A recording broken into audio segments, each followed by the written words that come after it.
Now I'm ready. Okay. Over 1 million people in 50 countries. That's a lot. This number shows how many people play 10-pin bowling throughout the world.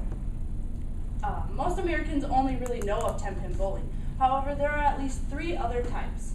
As a bowler myself, traveling to different parts of the country for tournaments, I have seen and gotten a chance to play a few of these different types. I'm going to teach you a little bit about these 3 variations. The first is called duck pin bowling, second is candle pin, and the third is 5-pin bowling. They all have similar concepts, so we'll just take a look at the specifics of each type.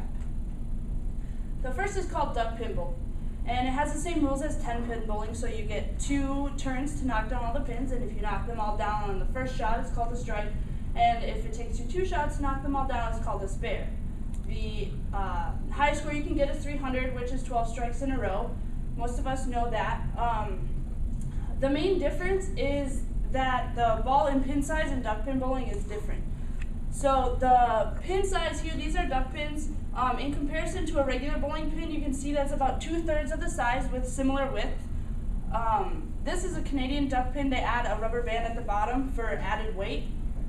The ball size is a little different, obviously. It weighs approximately 3 pounds, and it doesn't have finger holes, and it just fits nicely in your palm, so it's very different than a 10-pin bowling ball. This is mostly popular throughout the East Coast. However, last year when I traveled to Junior Nationals in Indiana, I got to play this in downtown Indianapolis, and I couldn't find the video of me playing, and to be honest, it'd be really embarrassing to play because I was actually pretty bad. So I do have a video. I'm just going to show you. This man is going to take 1 shot of duck pin bowling. It's just pretty quick. Maybe it's not going to work. I don't know why it's not moving. Okay, well anyways, he's not going to bowl, I guess. So anyways, that's duck pin bowling. We'll just move on to the next thing. And the next thing is called candle pin bowling. This is most popular in northeastern Canada and again on the east coast of the United States. Massachusetts is known for having a lot of candle pin bowling centers. And back in like the 80s and 90s when candle pin bowling was really popular, they had like major tournaments that were televised. So I found that was pretty cool. The difference again is the ball and the pin size. You can see here is a duck pin bowling ball. It's candle pin bowling ball. It's very similar to duck pin. Small, no finger holes. It fits in the palm of your hand. The major difference, obviously, is these pins. They're very light. They weigh less than 3 pounds, and they're tall and skinny in comparison to a regular bowling pin. They're right there, basically. And then another difference in the rules is that you get 3 turns instead of 2.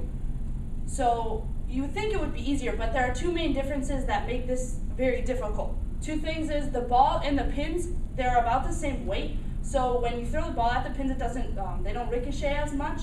So it's harder to knock down more at one time. And then also, when you knock down some pins, let's say on the first time you knock down like 3 or 4, and some are still laying here on the bottom, they're not cleared away. So you have to like throw the ball around them to knock the rest of them over on your other turns.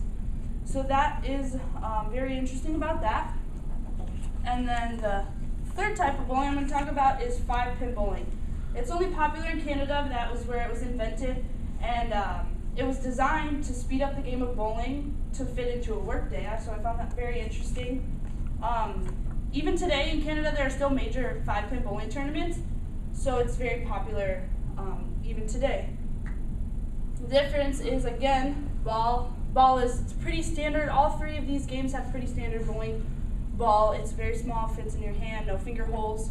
And the pins in this one are they're just a little bit shorter, as you can see, and it's Canadian, so it has this extra added weight at the bottom. But the main difference you see is this V formation. There's only 5 of them, and they put them in this V formation facing towards you. And the rules are a little different. You get 3 turns again, and each of these pins has a different value based on where they're placed. So you can get up to 15 points per frame rather than 10 in regular bowling. and the maximum score is 450. That seems like a lot, but it still consists of 12 strikes in a row. It's just because of the scoring system is, I don't want to get too technical, I don't want to bore you guys, so I won't get into that, but you can get 450 points total. I did have videos of these people playing. Basically, to sum up, all the styles are very similar. It's just because the ball is so light, people throw it really fast, and the pins, they seem normal when you hit them with this ball, like normal bowling pins. So yeah, in conclusion, I have told you about the three most popular forms besides 10-pin bowling: duck pin, candle pin, and Canadian 5-pin bowling. The techniques are very similar throughout these techniques. It can be really hard, trust me. When I played it, I was very bad, and I'm an actual bowler, so it can be very tricky, but it's a lot of fun.